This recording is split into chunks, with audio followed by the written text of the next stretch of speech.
Alright, so normally we would have spent 3 days on the long way, but with the shortened schedule we're going to get on to the shortcut, which many of you probably have already heard about.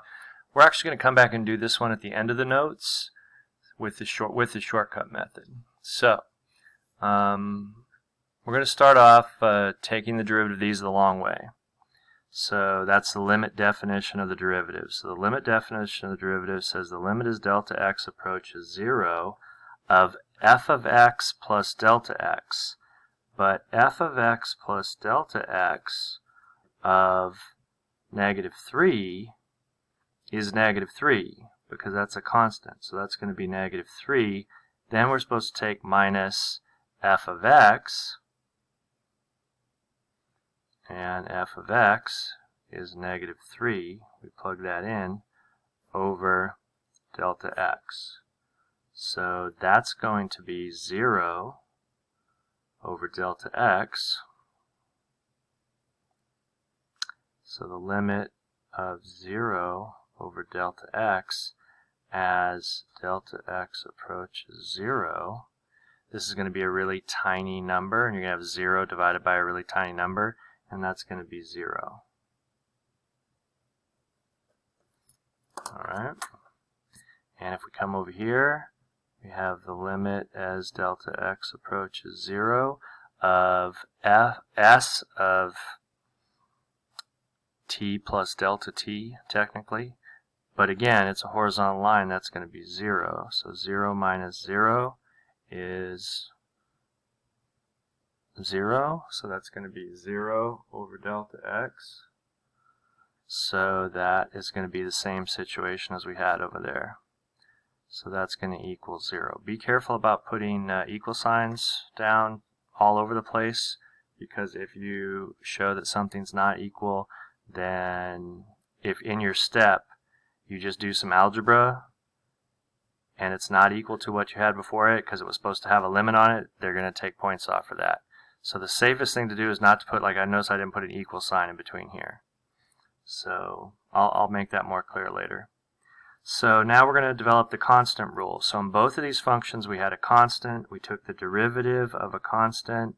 So the derivative of a constant, that's not a proof, but it's a pattern, and we're going to go by that. So the derivative of a constant is 0. Alright. Now we're going to move on to some more functions and try this out again. So we're going to take the limit as delta x approaches 0. So on your test, when you're asked to find the limit definition of the derivative, make sure you have a limit in there. And so up to this point, that would be all we knew, supposedly, if we hadn't heard about the shortcut from somewhere else. So here the function is x. So f of x plus delta x is going to be x plus delta x minus the function. Okay, so every time we're going to be subtracting the function, so that's just going to be minus x, and that's over delta x. So in calculus, lots of things cancel, so this is going to cancel, and we're going to be left with delta x over delta x. You want to be careful, sometimes there's a negative in here, and so don't lose track of those negatives. This is canceled out with that, so that's not a problem. So now we have the limit as delta x approaches 0 of 1. Well, there's no delta x in there, so nothing's changing, so that's just 1. Alright. Now, if we move on to the next one, I've never understood on tests why students forget this, because it's the same thing over and over again. They all start with the limit of delta x approaching 0. So we're going to replace x with x plus delta x, and then we're going to subtract f of x. Okay, so we're just using that formula over and over again. All over delta x. So if we square this, I think we've done this before, that's going to be x squared plus 2x times delta x. Remember, this delta x is one variable. It's a two-letter variable, basically. And then we have plus delta x squared. And we might want to put that in parentheses just to help you realize it's the whole thing, plus delta x squared. and then we have minus x squared. And that's all over delta x. Now, here's what I was talking about, like don't put an equal sign in between here because I don't want to write the limit out again. I'm just simplifying the algebra. But if I put an equal sign here and I say that the limit of this is equal to this, that's not true. That's not true, and so that could cost us a point. So I just try not to put equal signs on every step, just towards the end. Okay, so these are going to cancel, and I'm going to factor out a delta x out of here. So I can divide a delta x out of all three of those, so that's going to be the limit as delta x approaches 0 still. So here, this delta x is going to cancel that out. That's just going to leave me with 2x, and it's going to cancel one of those out, so that's just going to be plus delta x. And now if that is approaching 0, then this is just 2x. And that is true. Okay? And so for the third time, actually the fifth time sort of, but fifth time, the limit as delta x approaches 0, x plus delta x cubed minus the function, which is x cubed, over delta x. Now, you could cube this out, or you could use, well, you could use a couple things. You could just write x plus delta x times x plus delta x times x plus delta x, and you could multiply that all out. Or you could use Pascal's triangle, which is what I'm going to use. It's over there on the left. Or you can use binomial expansion, but Pascal's triangle works pretty well. So we call this row 0, row 1, row 2, row 3. So this is for something cubed. Now to get Pascal's triangle, if you remember, to get the next row, you add diagonally. So it's always 1's on the outside, and then you add diagonally above. So 1 and 3 is 4, 3 and 3 is 6, 3 and 1 is 4, and 1. And you keep going, and you can keep adding rows of Pascal's triangle. So what that does is it gives you the coefficients of the expansion. So our first term is going to be x cubed, 1x cubed from here, 1x cubed. And the next one is going to be plus 3, and you take the exponent of this down 1 and the exponent of this up 1. So technically here, the exponent of this would have been 0, which is 1. Then we move over, we take this one down 1, and we take this power up 1. So that's going to be delta x. Put a little dot in there if you need to be reminded that that's a single term. Then, according to Pascal's triangle, we have another 3, so we're going to put a 3 there. And the x squared goes down by a power, and the delta x goes up by a power. And then finally, the last one, I'm not going to put a 1 there, but there's the 1 times, and then the power of x goes down 1, so it would be x to the 0, which is 1, and then this goes up another power, so that would be delta x cubed. And that's the expansion of this. Don't forget the minus x cubed there. And that's all over delta x.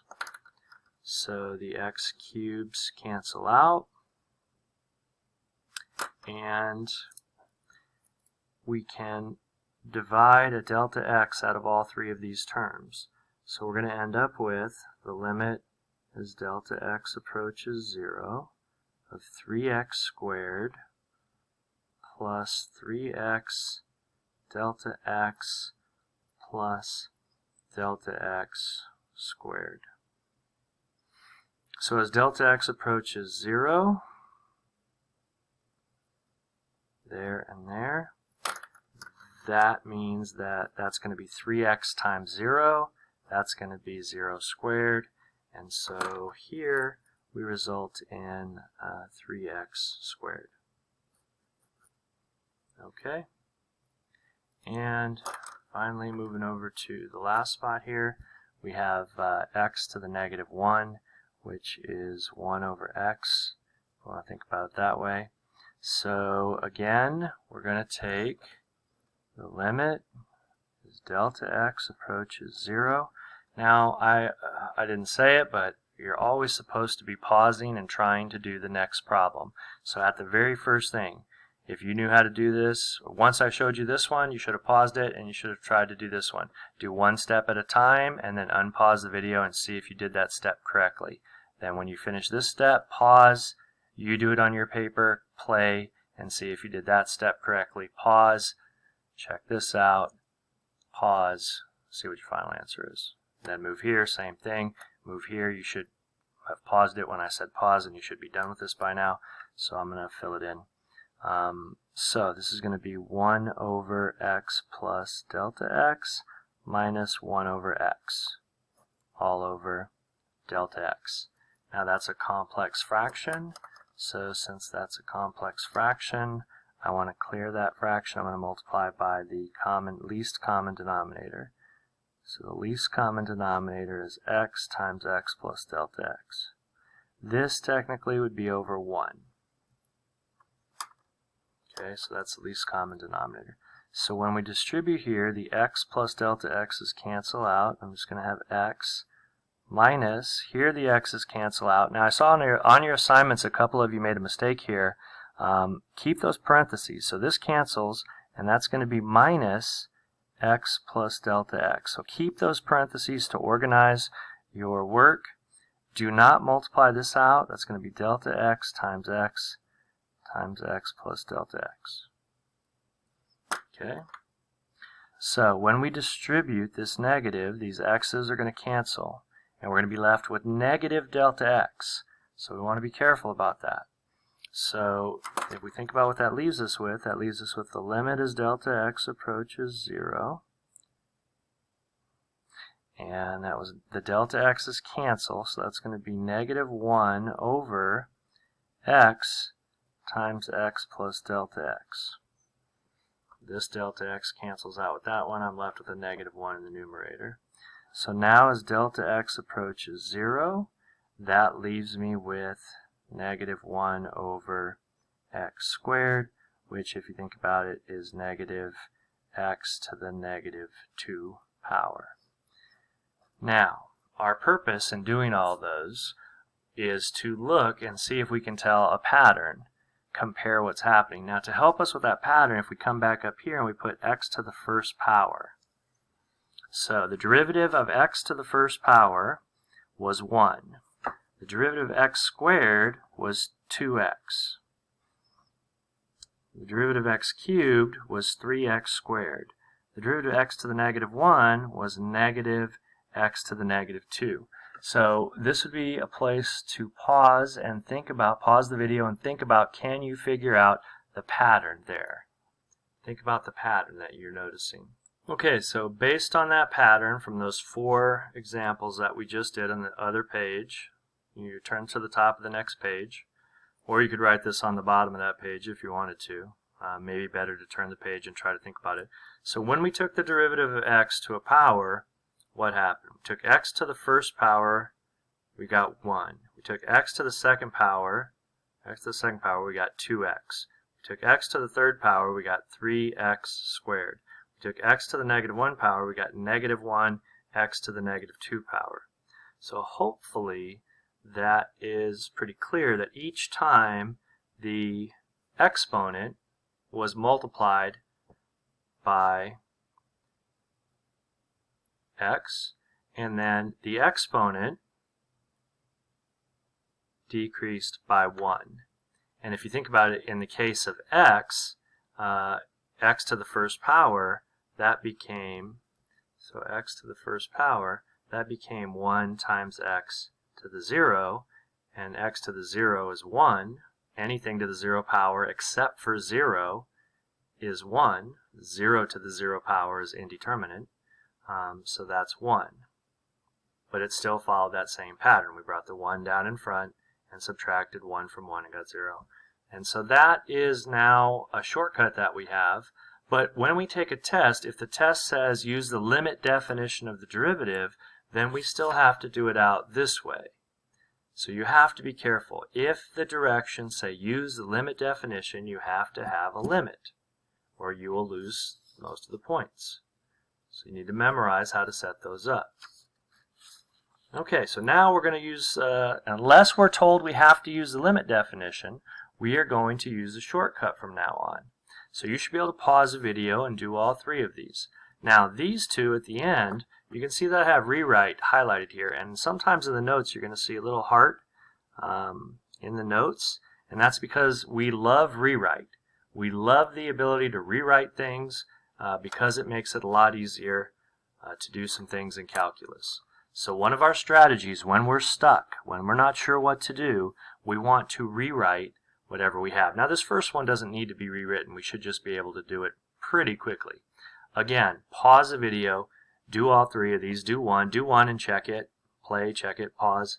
Alright, so you bring the exponent down in front, it's going to be 7, and then you subtract 1 from the exponent, and that is calculus. Oh my goodness, so easy, so easy. Now, coming over here to rewrite this, this would be x to the negative third power. Maybe we can step over here and rewrite this one right now too. You should be pausing to practice this yourself. So bring the negative 3 down in front, x, and subtract 1 from that. Now you want to be careful because negative 3 minus 1 is negative 4. It's not negative 2. So some students make that careless mistake. We do not want to make careless mistakes. We want to get all the easy points that we can. And so most of the time though that's not going to be written like that. They rarely write answers with negative exponents. So we want to make sure that we know how to flip that back. A negative exponent means to move to the other side, numerator, denominator. So if you have a negative exponent in the denominator, then you move it to the numerator. Okay, pause and do the next one, and that's going to be a rewrite situation, and that's going to be the power over the root. Okay, power over root is a fractional exponent. So that's what we need. We need to rewrite that. Pause. As soon as you know what's going on, pause it and do it yourself. The more of these, this is practice. You're not just copying what I write. That's better than nothing. But so bring the exponent down in front, subtract 1 from the exponent. That's going to be negative 2/5. Again, I said we don't really use those negative exponents too much. So 3 in the numerator. This drops to the denominator. That's going to be 5, and then that's going to be the 5th root of x squared. Now if it's multiple choice, they could have it in any number of different formats, so it's important that you recognize that. Okay, so now we're going to find the derivative of this function, okay, using limits. So that's the long way, so go ahead and do that the long way. When I highlight stuff in orange, that just means I want to fix that. I want to change that. So you don't need to highlight stuff in orange. It doesn't even look well. Maybe. Just want to delete that s off there. Find the derivative of this function using limits. So you should pause the video. We just did 7 of those on the other side, 5 of those on the other side, so it shouldn't be that big of a deal. So the limit as delta x approaches 0 of 3 times x plus delta x squared minus the function itself, which is just 3x squared, all over delta x. Alright, so we just expanded this on the previous page, so hopefully that's still in your memory, or you can think about it. We could use Pascal's triangle again, but I kind of remember how that goes. So it starts off with x, well actually I was thinking of x cubed, but this is x squared, so that's even easier. So when we square this, this is x squared times 3. So that's going to be 3x squared. Then in the middle, we would have had 2x delta x times 3. So that's going to be 6x times delta x plus, and then 3 times delta x squared. So 3 delta x squared minus 3x squared all over delta x. So we talked about this in calculus. Things cancel all the time. Cancel, cancel, cancel. And so if we look at what's left, there's a delta x here and there's a delta x squared here. So I can divide this delta x into both of those things. Or if you have trouble seeing that, what you could do is factor out a delta x. So I could put a delta x out in front and a parenthesis, and then I could put 6x plus 3 delta x. I would rather save the time though and just realize that those cancel out. So that's going to leave me with the limit as delta x approaches 0 of 6x plus 3 delta x. Alright? And as delta x approaches 0, then I'll have 3 times 0, so that'll be gone, and we're just left with 6x. Okay? So if we think about that, and we compare it to maybe the power rule, so if we had 3 times x squared, and if you think about it, if we take the derivative of that, that would be 2x. And we still had that 3 over there, so that would also be 6x. So that kind of leads us to the constant multiple rule. So if you think you know what that is, you can pause the video, and I'm taking the derivative of a constant times a function. Okay? So what does that equal? It equals the constant times the derivative of the function. So that's the constant that we had, 3, and that's the derivative of the function that we had. So 3 times 2x is 6x. Alright, so now it says to prove the constant multiple rule. Now you're not going to have to prove anything on the AP exam, I don't think. Nothing comes to mind. But some of you may want to go on in math, and so I want to try to prepare you a little bit for some things that you might see. So proving the constant multiple rule. We're going to take the limit of delta x approaches 0 of this. So that would be c times f of x plus delta x minus the function, which would be c times f of x all over delta x. Now here we could factor out a c. So we would have c times f of x plus delta x minus f of x all over delta x. And that was, if we wanted it to show everything, we'd put this here also. So now we have some basic limit rules. I can't remember if that was on page 57 of our textbook. Seems to ring a bell, but somewhere back there. And it said that if we took the limit of something times a constant, we could factor that constant out. So we have the constant times the limit as delta x approaches 0 of f of x plus delta x minus f of x over delta x. Now, if you think about what this is, that's the derivative. That's the limit definition of the derivative, and then we have c times that. And so then we can put these 3 little dots. That means something in Latin, I think. Ergo sum. Something, I can't remember what it stands for. You could look it up, but it means and like so, and so it is, or and let it be, or it means that's what we were trying to show. All right. So let's continue on here, and it says find the slope of the graph of this when x equals -2 and when x equals 0. So we have some things here, a derivative. So a derivative helps us to find the slope of the tangent line. The derivative is a rate of change. So these 3 things are very close to synonyms, somewhat interchangeable. All right, so we're going to take the derivative of this. So we're going to write f prime of x. F prime of x is the derivative. You should be able to pause and do these, pause and then see if you got it right. And so that means bring the exponent down and multiply.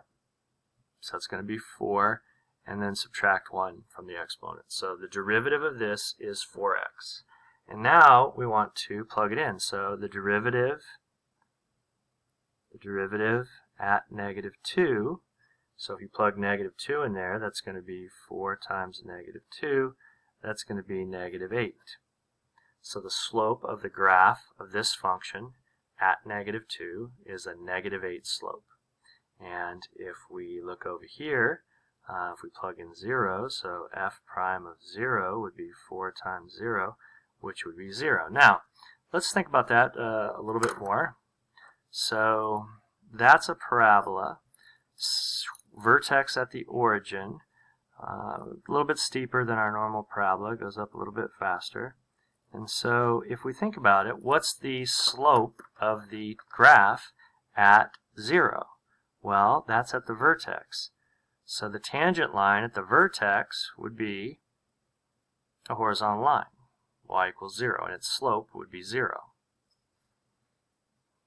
So a little bit extra information there. Okay, example 7. Write the equation of the tangent line.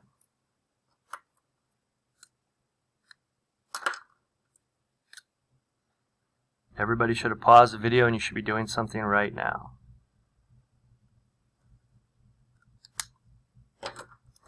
Okay, and so you should have paused the video and everybody should have instantly thought of point slope form.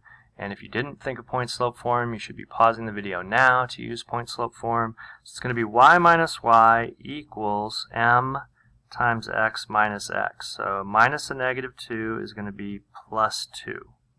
So that's what we have so far.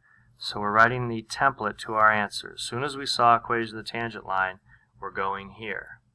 Now, sometimes they give us the x and the y coordinate there. So sometimes they give us the ordered pair, and they give us the x and the y, and so we could put that in right now. But here they just gave us x. But it's not that hard to find y because we have a formula for that right here.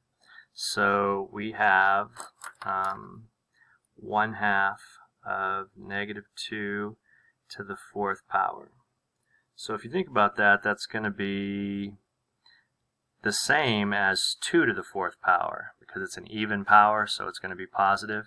So we're going to have 2 to the 4th power over 2, which is 2 cubed. So we know that we have the point negative 2, 8. So we can put that in right now. So our last step is to find the slope of the tangent line. And the slope of the tangent line comes from the derivative. So we want to take the derivative of this. Okay, so this is pretty nice, easy stuff. So we want to take the derivative of this. It's just a memorized pattern. Bring the exponent down. So we have 4 times 1/2. 4 times 1/2.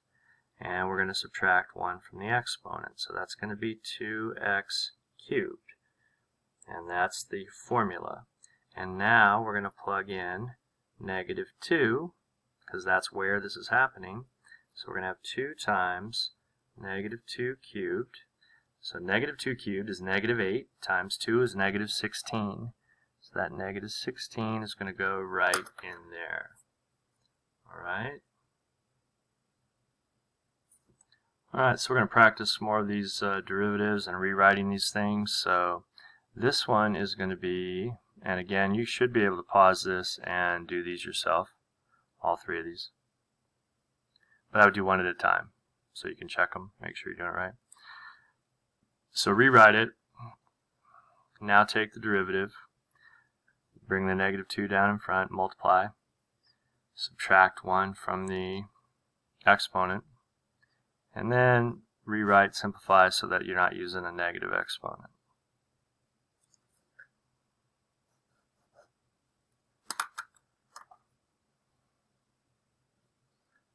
So that would be the opposite exponent to move it from the denominator to the numerator.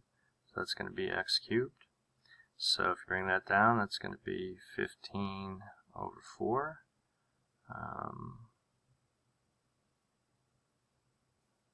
Take the derivative, bring that in front, multiply, subtract 1 from that. So that's going to be x squared.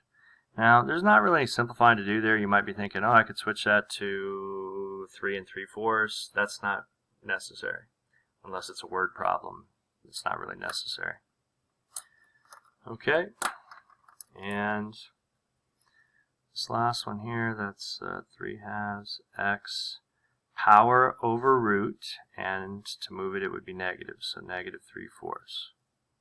So bring that down in front and multiply. It's going to be negative 9/8, and subtract 1 from that exponent, so minus 1 or minus 4 over 4. That's going to be negative 7/4. So that's going to be negative 9 over. Now, if we think about x to the 7/4, that's a little bit awkward. If we think about that, that's x to the 1 3/4. If we bring it up, we're not going to bring it up. If we leave it down there, That would look like that if we moved it down. So that's going to be 8, and the x to the first we can take out. And so then if we leave it, we have 3/4. So it's the 4th root of x cubed. Alright. Alright, now I noticed on some of your assignments, some of you are skipping a lot of trig stuff. We have to be careful about that. That's not going to work for us. You can't skip all the trig stuff. There's not a ton of trig on the calc test, AP test, but the stuff that's on there is not that bad, so we want to try to get those points. So, sum and difference rules for derivatives. If you take the derivative of a sum, you can take the derivative of each term separately. And so that should give you a pretty good idea of what this one's going to be. If you take the derivative of a difference, that's going to be the derivative of the difference of the derivatives. Also, you take the derivative of each part separately when they're added or subtracted. Okay. Now for sine and cosine, you just want to memorize this. It's interesting. The derivative of sine is cosine, and the derivative of cosine is the opposite of sine. So you should memorize those as soon as possible. That's why it's highlighted. Okay, so let's take some more derivatives. Now here, what I would do is distribute that first. So that's going to be 3x to the 6th minus 2x. So x times x to the negative 2nd, you add the exponent. So it would be 1 plus a negative 2, so that would be negative 1. So that's just a rewrite. That's where we rewrote that. Haven't taken the derivative yet. Now we're going to take the derivatives. That's going to be y prime. So y prime, bring that down and multiply. I certainly hope you paused this before I started doing it so you could try it. Bring this down. Subtract 1 from the exponent. It's going to be negative 2. So it's going to be 18x to the 5th. You have the ability to pause this anytime you want. So that's the derivative. Now, this is an important strategy to use when you have a rational expression like this, especially when you have a single term in the denominator. Single term in denominator. What you want to do is split that into 3 parts. So that would be 7 over 3x squared. I kind of call this the opposite of the common denominator, or reverse common denominator. So we get a common denominator to add or subtract fractions.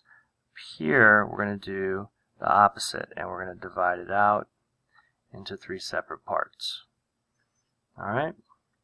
So now if we rewrite that, that's going to be 7/3 times x to the negative 2 plus 1/3 x squared minus,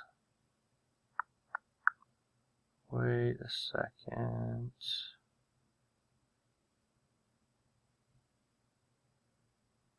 okay, minus 1. Alright. So if we take the derivative of that, that's going to be negative 14/3 x to the negative 3. So I'm going to handle this all at the same time. So it's going to be negative 14 x to the negative 3, which is going to drop it. So that's going to be over 3x cubed. Okay, and here bring the 2 down and multiply. That's going to be 2/3 x. And the derivative of a constant is 0. We already talked about that. The derivative of negative 1 is 0. Okay. Alright, so we're going to keep going here. Take the derivative of this. So the 3/4 doesn't do anything really. 3/4. Derivative's cosine. Well, it's right there, but hopefully you didn't have to look up there. Try to memorize it. So the derivative of cosine is negative sine. So that's going to be negative 3/4 sine x. Now, probably should rewrite this as 2x to the 1/2. So we take the derivative of that, we bring the half down. Half times 2 is 1. We have x, and then to subtract 1 from the exponent. So you're going to get x to the negative 1/2 power. Bring 1/2 down. 1/2 times 2 is 1. X to the negative 1/2 power. So that's going to be 1 over the square root of x. Now, you do not have to rationalize the denominator anymore except on the SAT and the ACT. But in calculus class, I don't know if we'll never do it again, but we don't really worry about rationalizing the denominator. Every once in a while we'll rationalize the numerator to help us find a limit, but not so much denominators. Okay, finally over here, well not finally, but it's going to be negative x, bring the exponent down, 2 times negative 2 is negative 4, subtract 1 from the exponent, that's going to be x, minus 3 times the derivative of sine. The derivative of sine is cosine. That's it. We're done. Okay, so hopefully you found most of those to be pretty nice. Now, find the derivative of the quadratic function here. Okay, so let's just do this one step at a time. So, find the derivative of this. So that's going to be f prime of x equals, so bring the 2 down, 2ax plus b. And the derivative constant is 0. So there's the derivative. Alright, find the value of x that makes the derivative 0. So, let's see. Value of x that makes that 0. So if we set that equal to 0, we get 2ax plus b. Okay. So if we solve that for x, subtract b from both sides and divide by 2a. Hopefully that jogs some memories there, and you're like, hold on a second, x equals the opposite of b over 2a. That is the x-coordinate of the vertex of a parabola. It's also the axis of symmetry, as x equals that line for parabolas that open up and down. So if you think about that, what's going on there? That's the x-coordinate of the vertex. So if we have this graph, whatever it is, I guess I shouldn't have put the x and the y-axis on there, but because I don't need that. But whatever it is, I have this parabola. If I set the derivative of that equal to 0, that's asking for the horizontal tangent line. By setting that equal to 0, we're asking when is the slope of the tangent line 0? Well, on a parabola, that occurs at the vertex. Okay, so those two things are connected. Now, that's just an interesting, so if you're ever wondering, we're opposite of b over 2a, like that's not magic. It can be found using other strategies as well. Alright, finally, last thing, let's go back and take a look at this warm-up real quick. Now, you're going to see this about 3 times in the notes. I skipped over it the other day. We'll go back to that one as well, not today though. So, when we see a couple of different constants in here, a and b, we know that that's going to be a little bit of trouble. So what we want to start off with is the limit, and we want to look at the boundary point here. So it says this is differentiable. If a function is differentiable, then that also means it's continuous, and you need to write that down on your test. So on your AP exam, say in your work, differentiable arrow continuous. So I know it needs to be continuous. So since I know it needs to be continuous, where these two branches meet at 2, then I know those have to be equal. So I'm taking the limit as x approaches 2 from the left, and that would be this, ax squared minus 2, has to equal the limit as x approaches 2 from the right, and that needs to be this other side here. Since it's a piecewise function, I have to use the pieces. I can't just use f of x. But if it's not a piecewise function, then I can just write f of x. So now we're going to plug 2 in for x. So that's going to be 4a minus 2. And if I plug 2 in for x here, that's going to be 2b plus 6. So if I want to adjust that a little bit, I could subtract 2b from both sides. I could add 2 to both sides. And now I see that those are all even. I'm going to go ahead and divide that whole thing by 2. So that's going to be 2a minus b equals 4, which doesn't seem to be that bad. Now, f is differentiable. For f to be differentiable, that means that the derivative of this has to match up also. So I'm going to take the derivative of this piece. The derivative of that piece is going to be 2ax. The derivative of negative 2 is 0. The derivative of this is b. Alright? And that's for those same intervals. So now, if we let those up, the derivatives have to match on both sides. So 2ax, and this is again at 2. So I'm going to actually be plugging 2 in there. So I guess I could do that after. 2ax equals b when x equals 2. So we plug a 2 in there, we're going to get 4a equals b. Now, I'm going to use direct substitution because that's pretty nice. If it was a little bit more of an equation, I probably would use linear combinations. So I might do 4a minus b equals 0, put that over here, do some cancel root, but I'm just going to substitute. So we have 2a minus b is 4a, so I'm going to put 4a in there, equals 4. So that's going to be negative 2a equals 4. So I'm going to divide that by negative 2. So a, I run out of space over here, a equals negative 2. And if a equals negative 2, I can solve that right here. 4 times negative 2, so b is going to be negative 8. Okay? And that pretty much wraps those notes up, so hopefully you feel pretty good about that.